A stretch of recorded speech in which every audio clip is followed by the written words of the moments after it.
Okay. It's not feeding back, and hopefully everyone can hear me if I'm not hallucinating about the speakers. Today I'm going to probably be talking about RNNs and Hindustani music, which means that that's my shoehorn into something else. About my work, my name is Tejaswinee Kelkar, and I am an associate professor at the University of Oslo in music technology, and I'm teaching on a master's program called Music Communication and Technology, and that's what I do for work. I wrote my PhD thesis on melodic embodiment, which is a little bit different from the auditory embodiment stuff that we were just listening to, but I'll come to that a little bit later. In my life, I studied North Indian classical music for an absurd number of years, after which point I was interested in computing and trying to model what was happening. But everywhere you look, there is this idea that pitch is what needs to be modeled, and pitch is a sequence of symbols, and these symbols can be modeled, but what it is has no real definition. This is the oldest one that I could find, which is pitch is the stuff of which music is made. It's a pretty succinct and beautiful definition, but obviously does not talk about Fourier transforms. This is how music is notated in North Indian classical music, as many of you might know.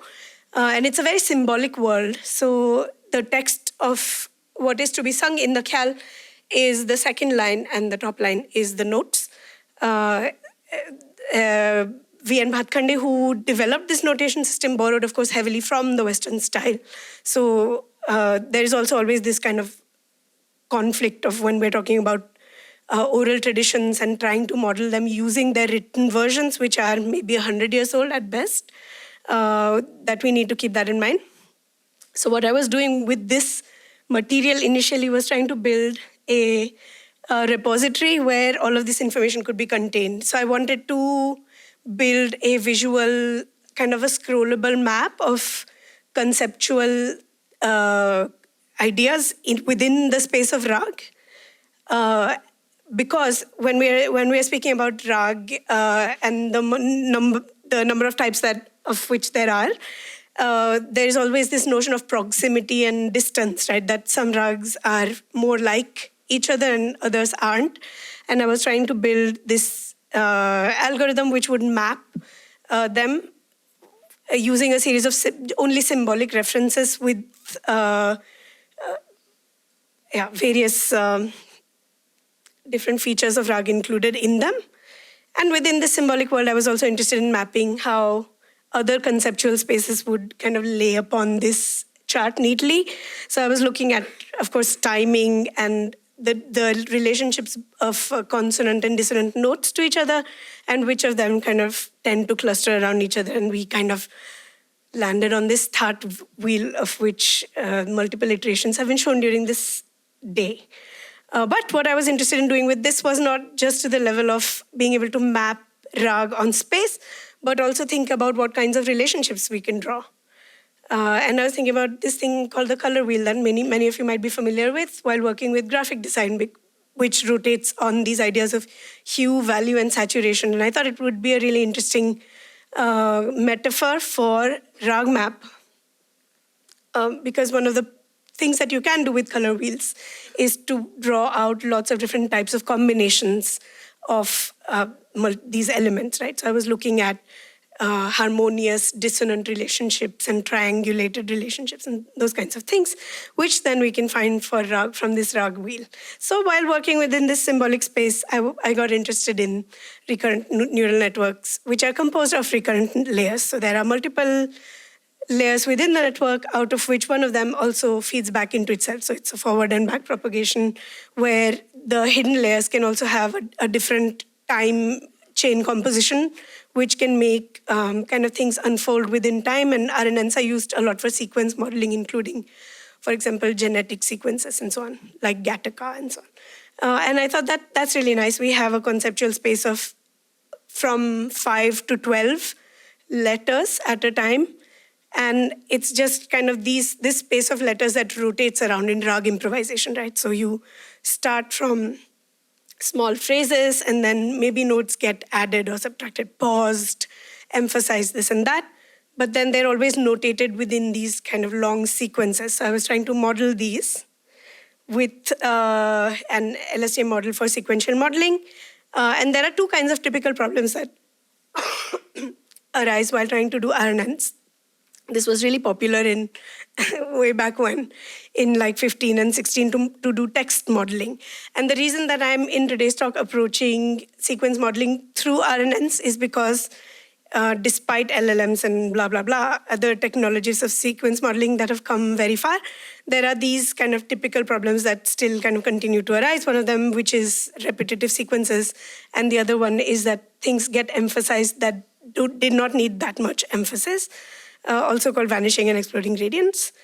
And I used this corpus called AU-TRIM, which was a project between UVA and NCPA, where there were transcriptions of a lot of sung material. And then I was able to create kind of this long list of what it was supposed to be Khamaj. Khamaj is a rag that you learn quite early, maybe year 2, 3, something like that of your training.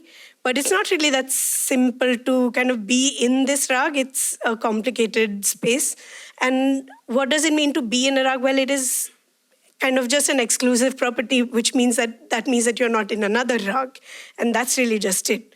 But the conceptual space of what it means to be in either of these spaces is not really neatly aligned. It's also kind of socially deterministic. And I think while learning kind of sequence modeling and things like that, we really should remember this property of something else that might be going missing. However, as we will see later on, I was able to use some of these RNN outputs in creative work where I didn't want to compose anything. Creative work using computing is often lazy work. But this is not the way in which I studied Hindustani classical music, which looked more like this. Where?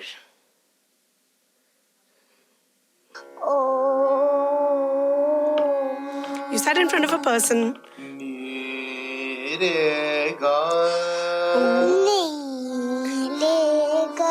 Both expressed and gesticulated a phrase that you repeated and gesticulated.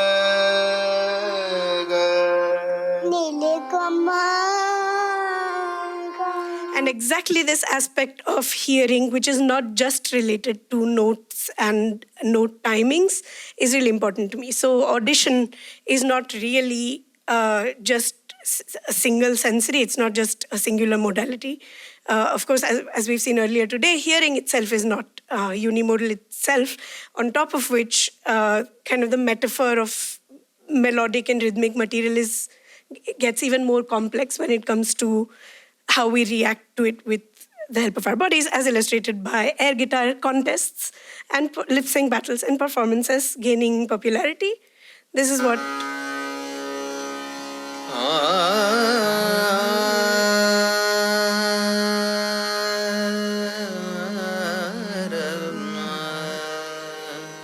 was the thing that interested me within improvisational space of Hindustani classical music, because it was not only not recommended to avoid gesture, but it was almost impossible to avoid co-gesturing while you are singing. But we might think that this is some unique property of Hindustani classical music.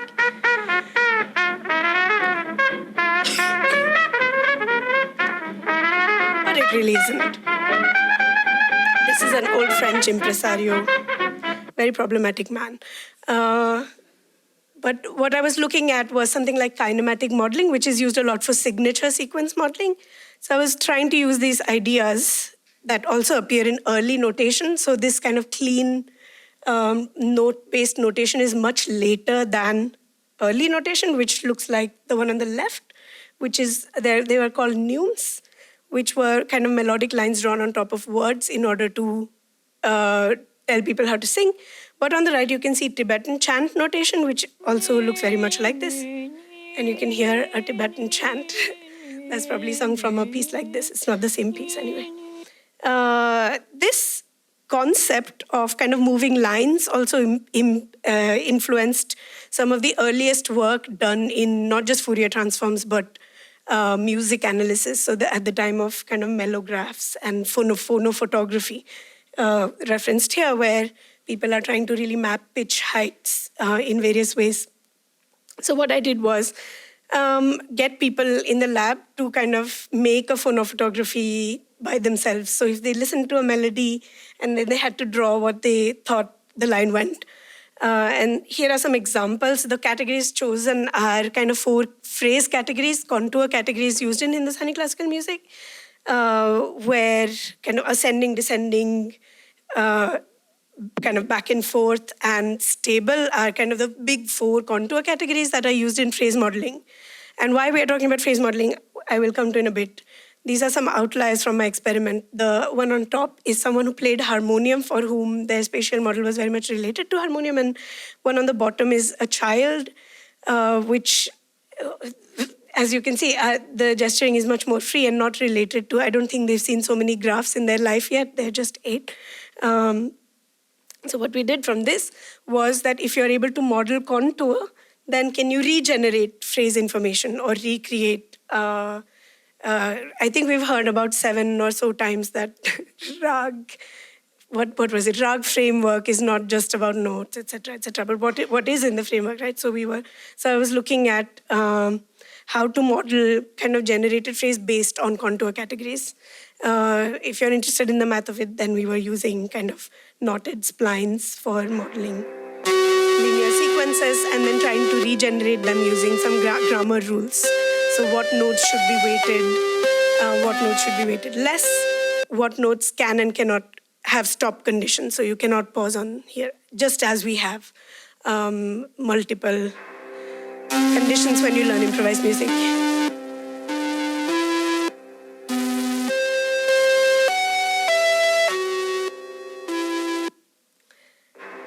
And so on. The idea about gesturing that is most interesting to me is that of gesturing as visible utterance. This is from Adam Kendon, but what we also know from kind of behaving in music is that suppressing gesture, even during speech, is actually cognitively really heavy. So if you're doing a task and you're asked to not move, stay absolutely still, then you're going to take longer to perform the same task that you can do in a shorter time if you're able to move freely. And this sort of thing is really interesting to me because gesturing is seen as this kind of overflow, kind of excess production of what otherwise should be produced, which is kind of cerebral music and so on and so forth. But what we actually see is that without all of these modalities working together, you would not actually end up in the same place, even in speech, let alone music. So I'm going to run through some kind of qualitative studies and references that you can look at later because maybe the decks will be shared or on YouTube or something.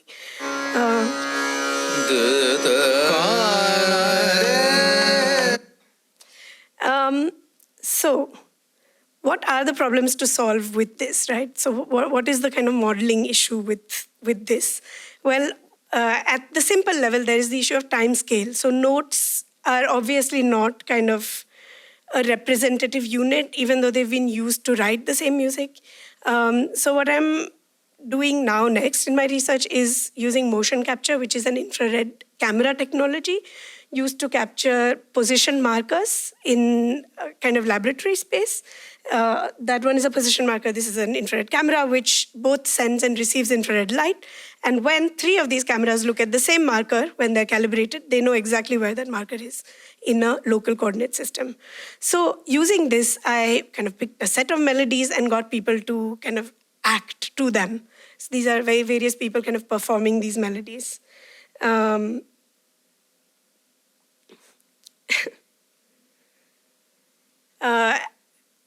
Which is a weird task, but most people find it very intuitive to represent a melody using their hands and kind of just show you the shape of a melody, which also I find interesting. And then we used some, search and modeling methods to see what is actually happening. But what I'm interested in is also kind of the musicological dimension of this, which is what is a melodic entity and what kinds of treatment for melodic entities okay for what kinds of cultural agreeability or connotation, right? So sometimes when you listen to a child saying happy birthday kind of completely wrong, you can accept it as the same song.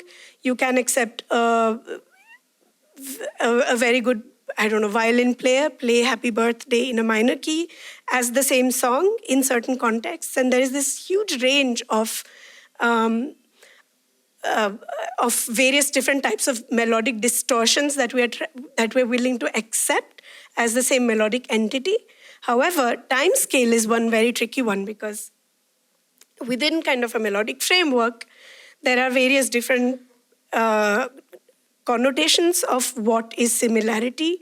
Composer's style, like I know that that's Ilaiyaraaja, whatever, or that this is definitely Khamaj, or that this is from Peking opera, for example, or whatever it might be. There are all of these kind of categories that we are very certain about.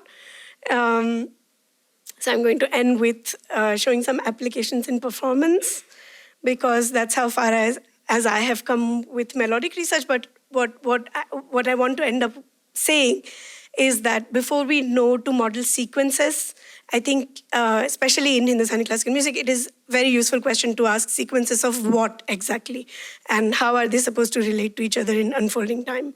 So I perform with some of this material.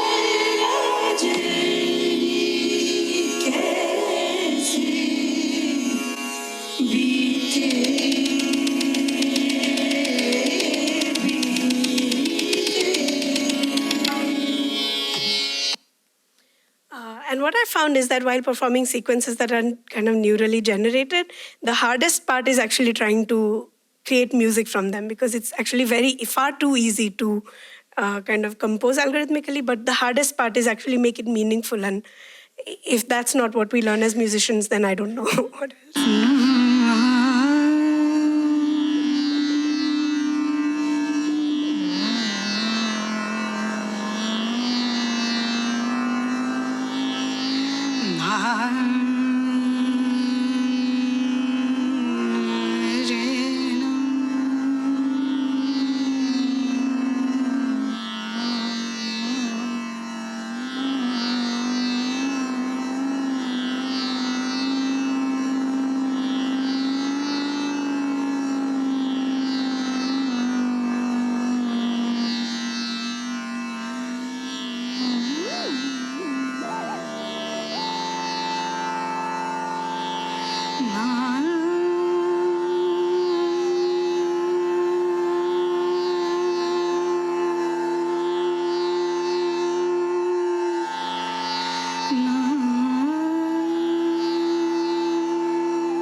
It's a little light-sensitive diode that you can hide from the light in order to make it kind of play pitches. It's kind of like a theremin, but not electrical.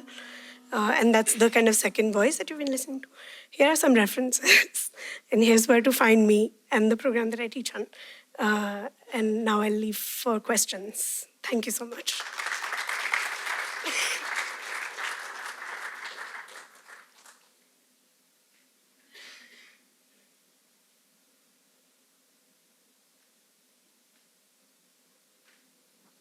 Yeah, hi. Hi. I loved your presentation, by the way. So my question is more one aspect about the presentation you made in terms of mapping the gestures based on specific melodies. So I have two questions based on that. One is, did you find a certain pattern in the visible gestures that were made in those melodies by different people? And if so, let's say in a hypothetical scenario where there is you take a bunch of people, you kind of listen to a melody and there's a specific gesture that they made, and then you take the second set of people, and in this scenario, you make them move in that specific manner that the other people have. do you feel like that the way they perceive music is in some sense changed, or like Yeah. what is that?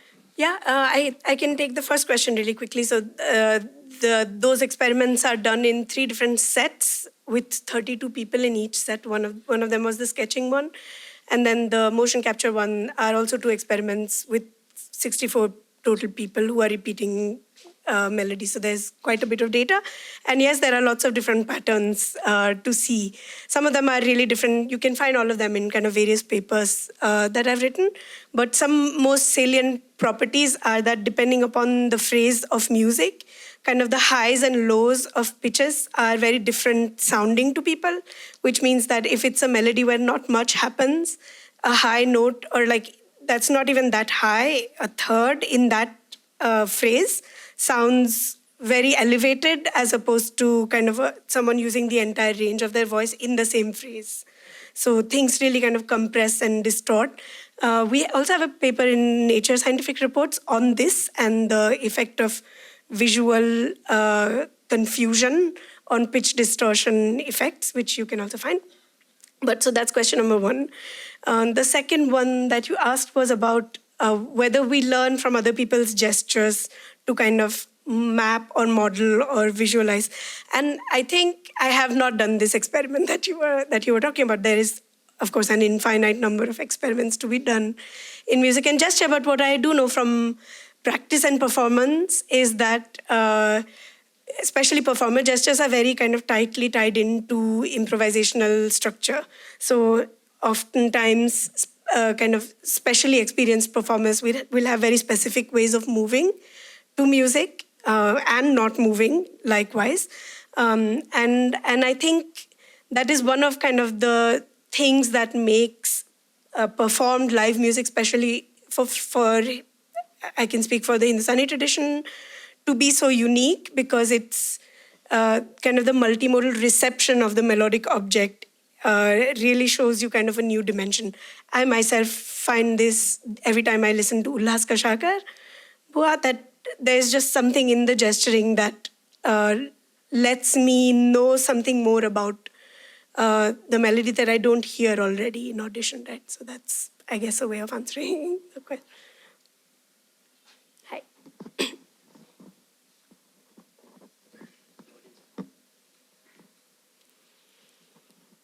Hi. So I found the overflow part of the human body quite interesting, as you had mentioned.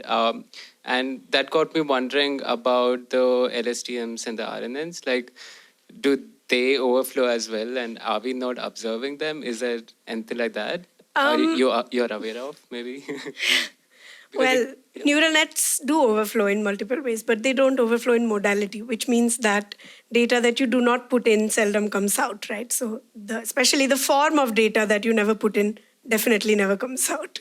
So we cannot expect a computer to start gesturing anytime soon unless we train it on gesture data. It's that simple. But there are, of course, other forms of neural net overflow. So the overflows can be observed. Like the way I see LSTMs are like you're giving input and the black box and that output's coming out. But like we generally don't focus on the overflow, and sometimes the output's also predicting wrong. Maybe like I Right. thought since we're blocking it, maybe it's Right. showing up. I think it's a very interesting and productive idea, the one that you're talking about. And I feel like Deep Dream, when they did the whole dog eye thing, were kind of going there, right, with what you're saying. I'm sure there's like a lots of like that data bots, ghosts in the machine type stuff that is kind of exactly this happening in the music. But I would stay one step shy of confounding this with the kind of multimodal experience of living. That's where I stop. Yeah. Nice. I was just curious. Thanks. Yeah.